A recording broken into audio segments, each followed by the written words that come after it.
South Florida has hired 25 top hunters to capture and kill the snakes. A nearly 17-foot-long python was killed last week. Now, it is the longest captured so far in this program. Florida decided to do something so wild that people literally laughed, mocked, and called it a disaster waiting to happen. They released hundreds of these rare, almost mythical snake killers into the wild. Sounds insane, right?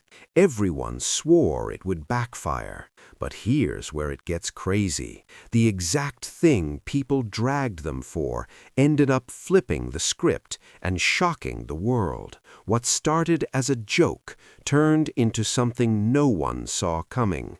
Trust me, you'll want to see how this story ends. Keep watching this video to find out.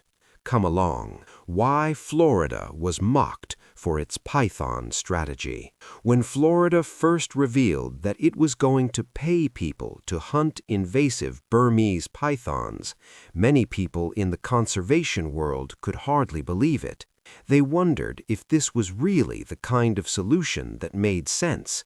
After all, when had a state ever turned a wildlife problem into something like a paid gig? It almost sounded strange, even outlandish, but at the same time, there was no denying the seriousness of the situation. These snakes, which were not even native to Florida, had been spreading rapidly through the Everglades and wiping out local wildlife at a shocking rate. Birds, mammals, reptiles, even the balance of the ecosystem itself was being thrown into chaos because of these predators.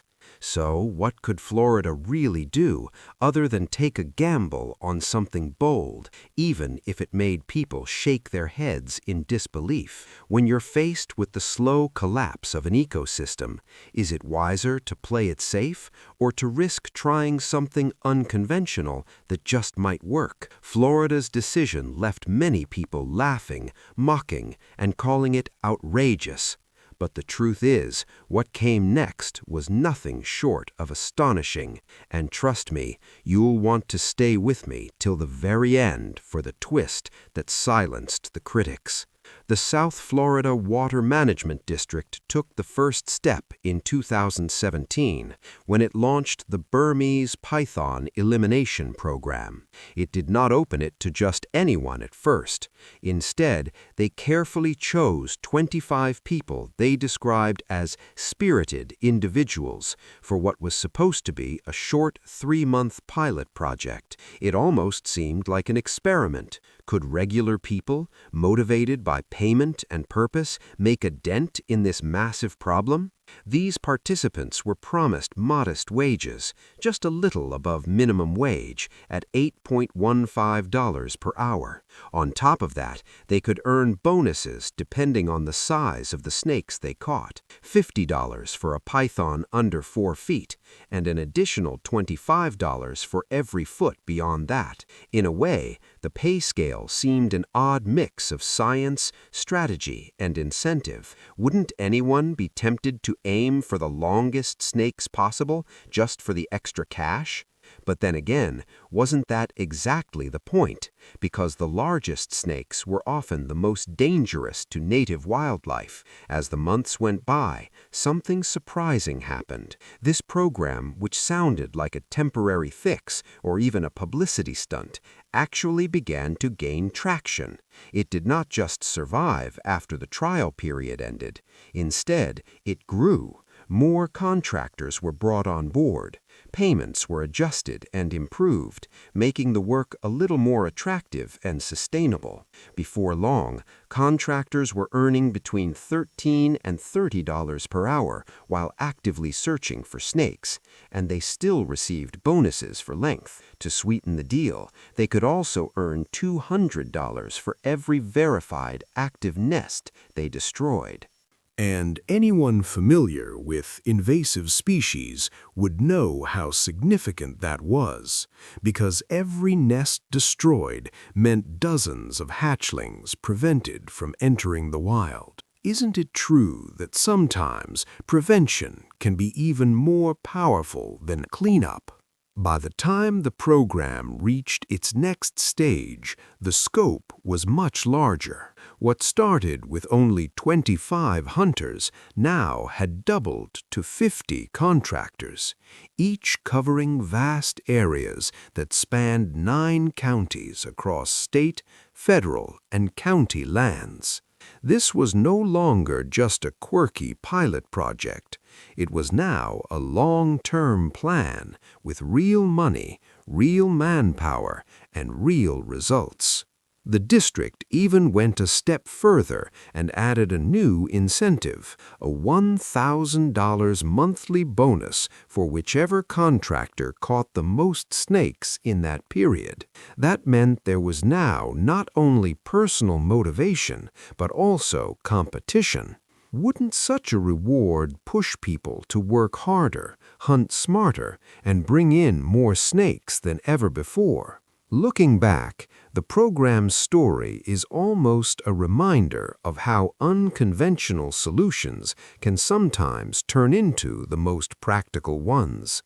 Who would have thought that paying everyday people to hunt snakes could help tackle one of Florida's biggest environmental problems? Yet here it was, not only working, but growing into a serious operation with a structure that made sense both for the hunters and for the state. It also left many people reflecting on a bigger question. When traditional methods fall short, isn't it sometimes necessary to take risks and try something that sounds, at first, a little crazy? Because in the end, what mattered most was saving the Everglades and protecting its fragile ecosystem.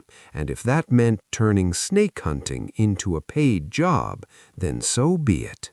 Public and media skepticism. When Florida first introduced its python contests, many people did not hesitate to voice their doubts. Critics quickly said it looked more like political theater than any serious attempt at solving the invasive python problem.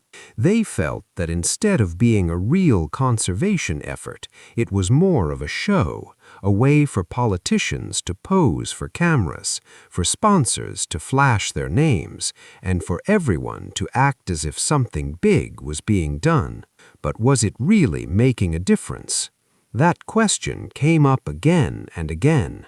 Reporters covering the events often wondered out loud if amateurs with little training could ever hope to control such a massive and destructive python population. The numbers from the hunts seemed to back up those doubts. In 2013, during the very first Python Challenge, the hunters managed to bring in only 68 snakes. Later events did not look much better. For example, in 2022, about 600 participants joined in over 10 days, and together they caught just 223 pythons. When those results were compared to what professionals could do, the difference was striking. Retired Florida biologist Don Schmitz said in very clear terms that the contests were not making a bit of difference in the bigger fight against pythons. He explained that these hunts gave the public a sense of excitement but did little for long-term control, and the numbers supported his point.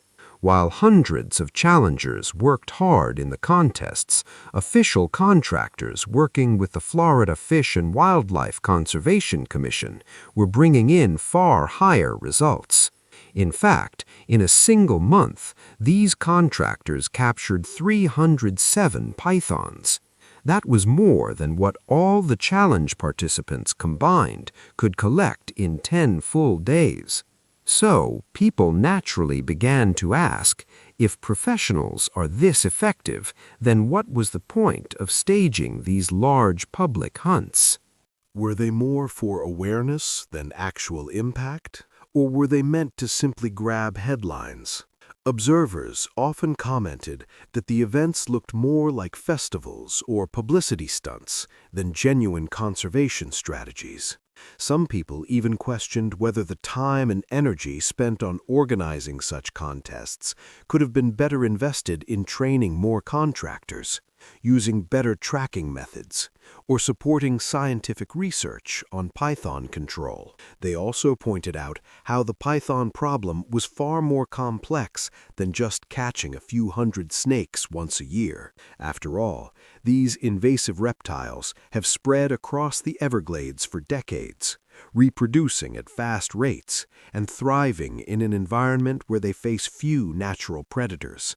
Could weekend hunters really hope to make a dent in such a problem? Even though the contests drew excitement, news coverage, and community involvement, the reality kept pointing to the same conclusion. The hunts did little to change the bigger picture. Yes, they brought people together.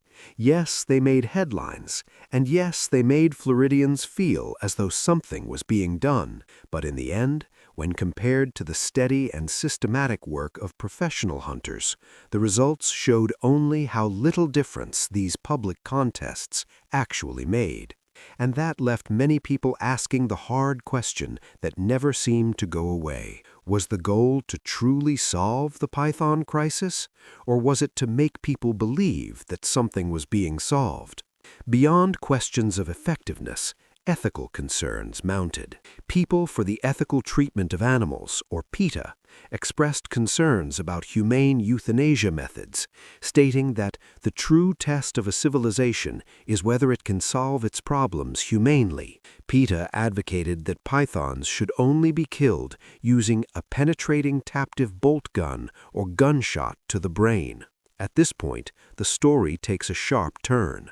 While many thought the solution was simple, just kill the pythons, not everyone agreed. Some conservation experts stepped forward and argued that this brutal approach might create bigger problems than it solved. They proposed something far more controversial, capturing and relocating these giant snakes back to Southeast Asia, where they're actually disappearing. But that wasn't the only concern.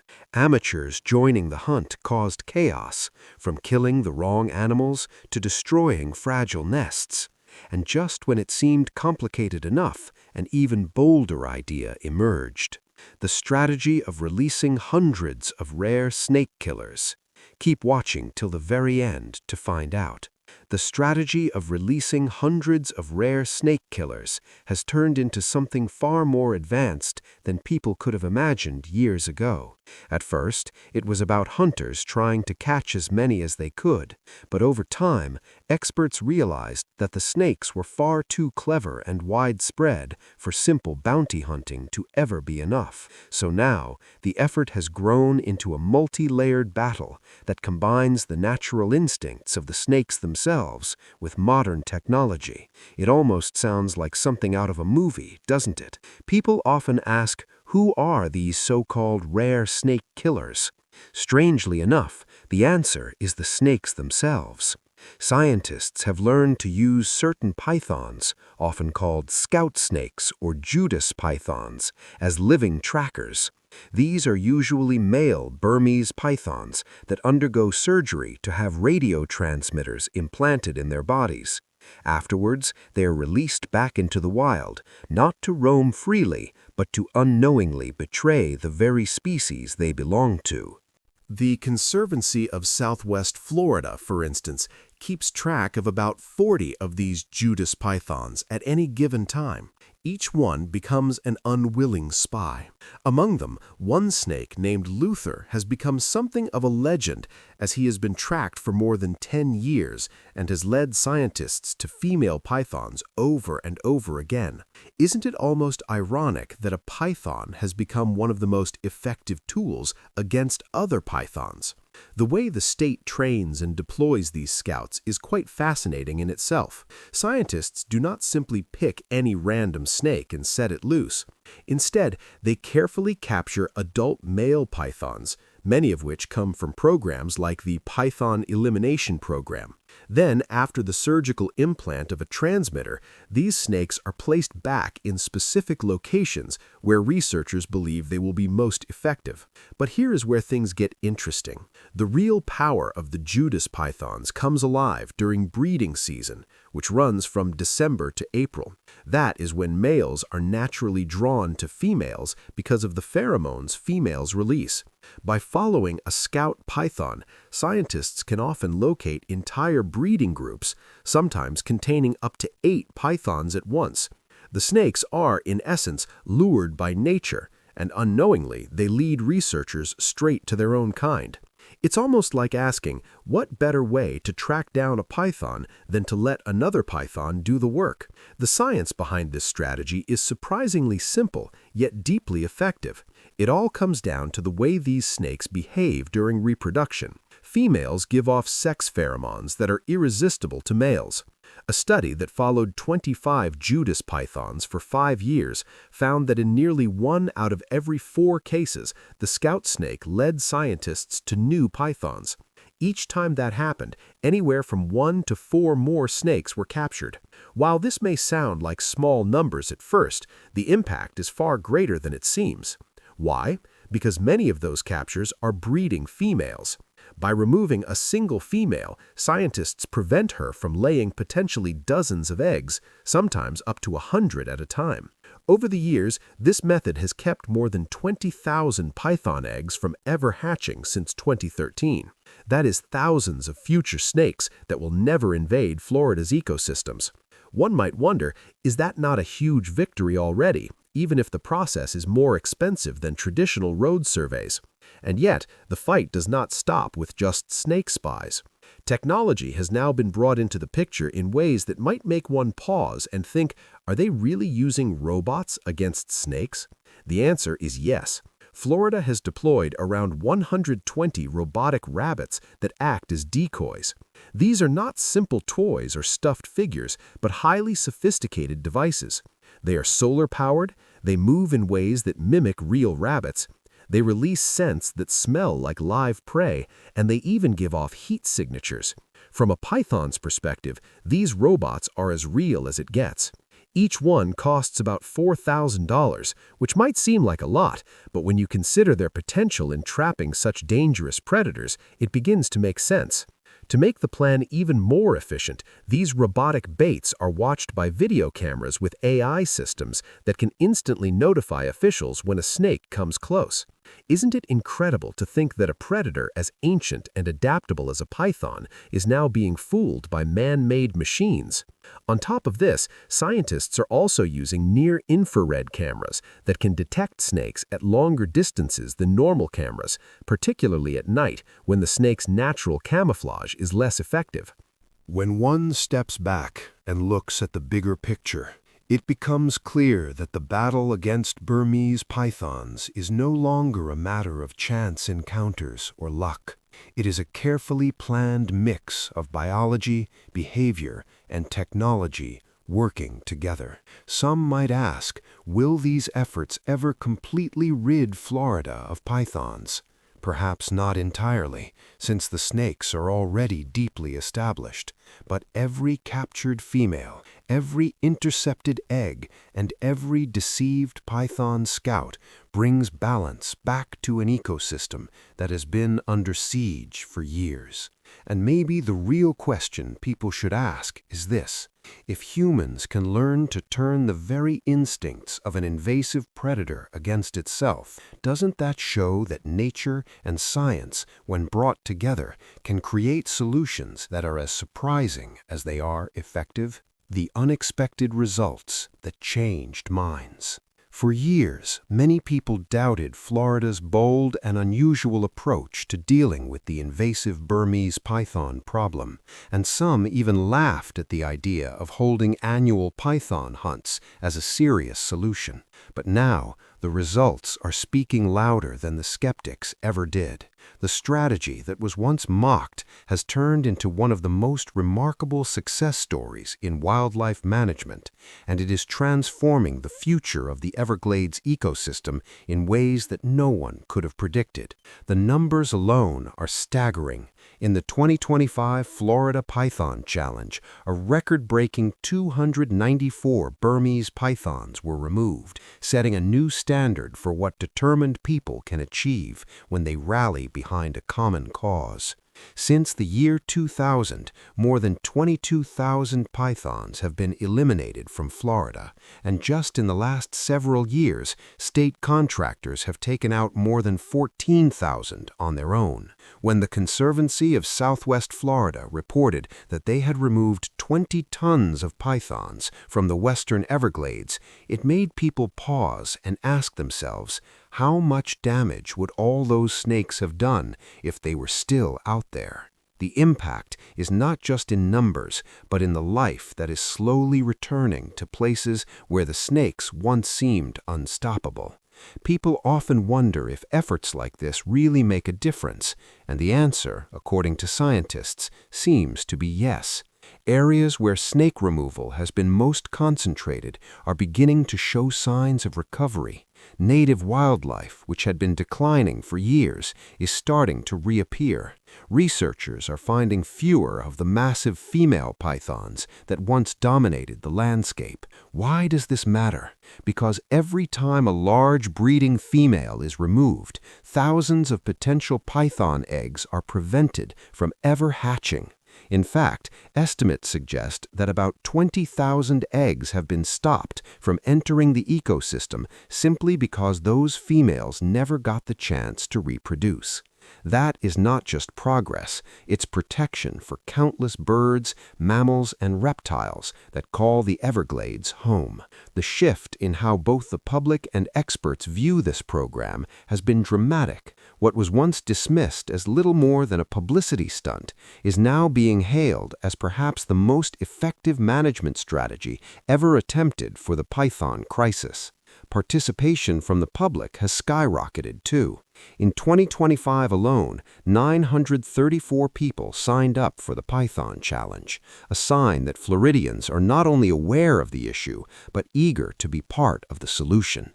After all, who would have thought a competition could inspire such widespread involvement in protecting an ecosystem? Yet here it is, working better than anyone imagined. The stories coming out of the field make the results feel even more personal.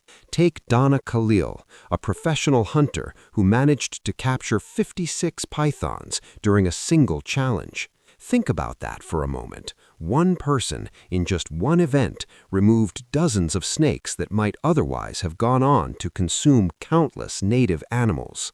It puts into perspective how much one person's effort can matter when it is part of a larger collective push. And it raises a simple but powerful question. If one hunter can make such an impact, what does it mean when hundreds join together? The python problem in Florida is far from over, but the tide is finally beginning to turn. What once felt like a losing battle is slowly transforming into a story of resilience, creativity, and small victories stacking up. Instead of wondering whether the challenge even works, more people are now asking a far more exciting question: just how much more can be achieved if this momentum continues?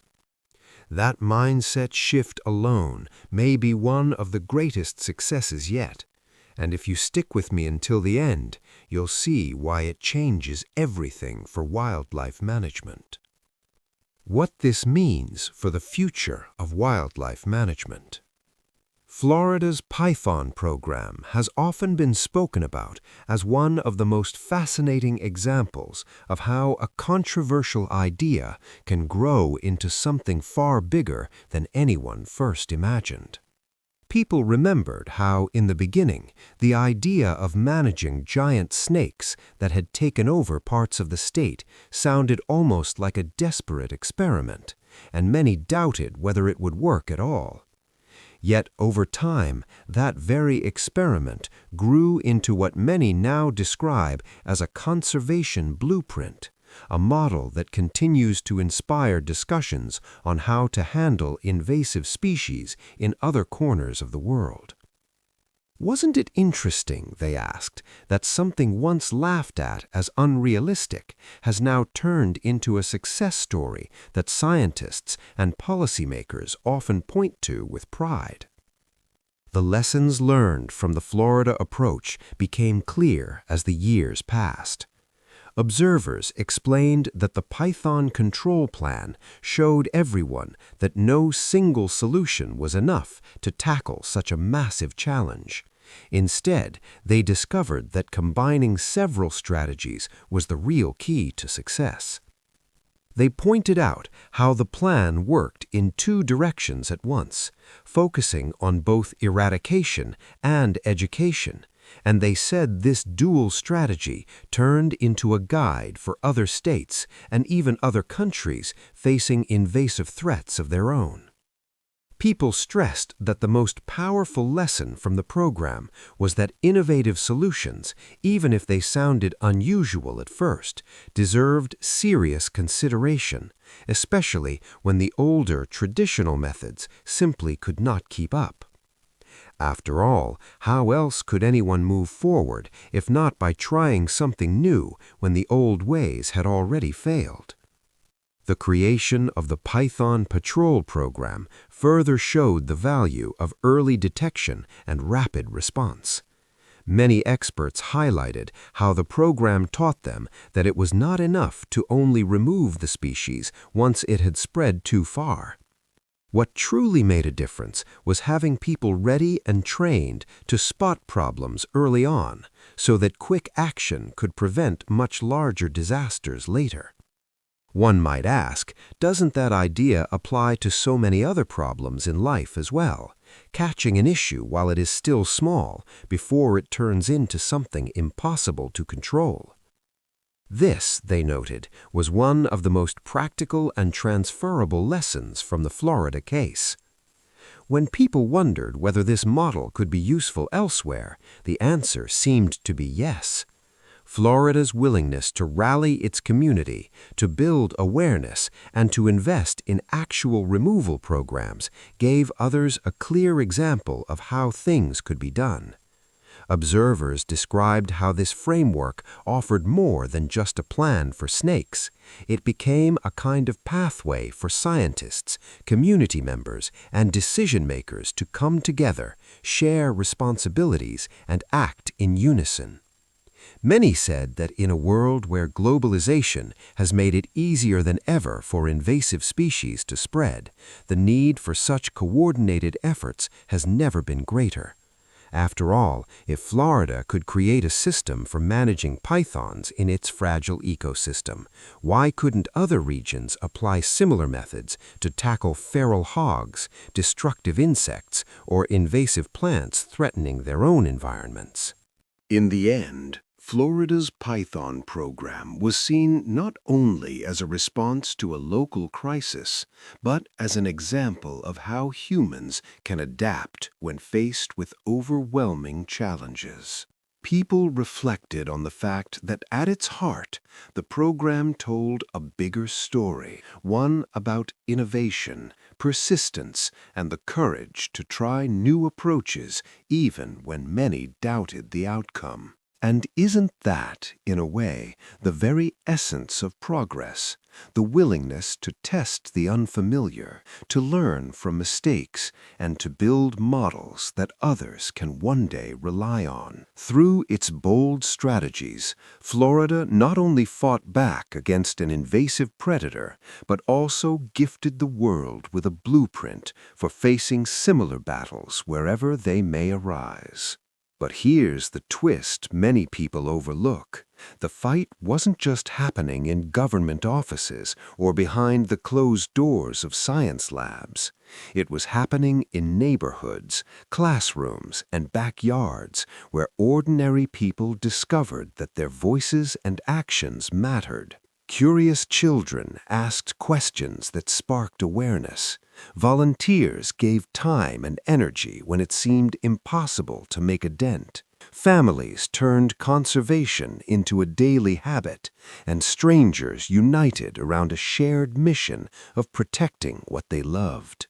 The victories weren't only ecological, they were deeply human. And if you think that's powerful, just wait until you see how the role of public engagement transformed conservation itself in ways no expert could have fully predicted, and in ways that might change how you see your place in this story. The role of public engagement in conservation. He explained that public involvement was not just a supporting factor, but a powerful force that strengthened every single stage of invasive species management.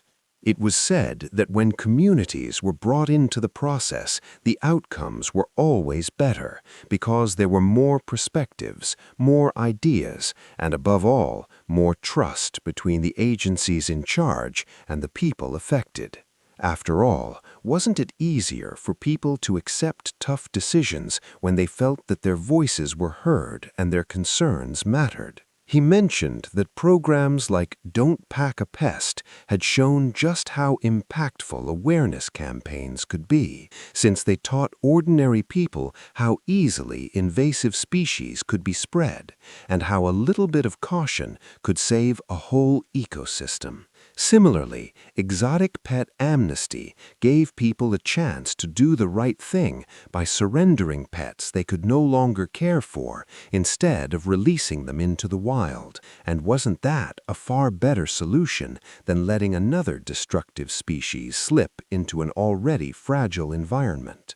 In addition, reporting systems such as I'veGotOne.org were making it possible for anyone with a smartphone to become the eyes and ears of conservationists, helping detect pythons and other threats early enough to control them before they spiraled out of hand. He stressed that the work was far from finished and that the next steps in python control were already being considered carefully by the Python Control Work Group. According to him, they were looking forward to using tools that were far more innovative and effective than ever before. One of the most fascinating developments being explored was the use of AI-powered camera systems designed to tell the difference between invasive pythons and native snakes.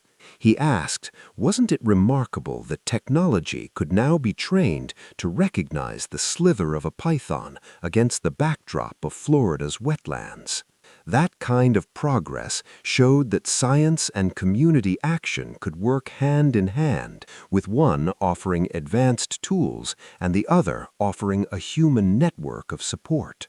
He explained that none of this could succeed without constant collaboration, and that was why annual meetings were held to bring agencies together, to share updates, to address challenges, and to strengthen coordination. Wasn't it obvious, he asked, that fighting something as massive as a python invasion required everyone pulling in the same direction? He believed that each effort, whether it came from a scientist developing a camera system, a policymaker pushing for stronger regulations, or a resident reporting a sighting, carried equal weight in the bigger picture.